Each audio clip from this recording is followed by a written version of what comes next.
করে দিন। যারা আমার মায়ের বুক খালি করবে তারা এদেশের শিক্ষাঙ্গনগুলোকে কসাইখানায় পরিণত করবে। আমার মায়ের সন্তানরা পড়তে গিয়ে লাশ হয়ে মায়ের করে ফিরে আসবে। এমন ছাত্র রাজনীতি আমরা দেখতে চাই না।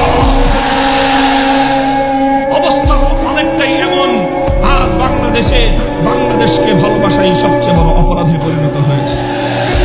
দেশের স্বার্থে কথা বলবেন, পিটিয়ে মারবে, অভিযোগ করবার কোনো জায়গা নাই।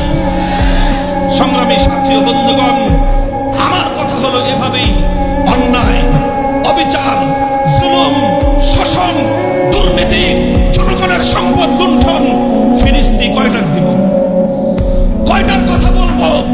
তানহামা দাগ দাগ সুদ, বুম্বা কুজা কুজা নেহাত, সারা শরীর ক্ষত বিক্ষত, মলম আর পট্টি আমি কয়খানে লাগাবো? এভাবেই চলবে।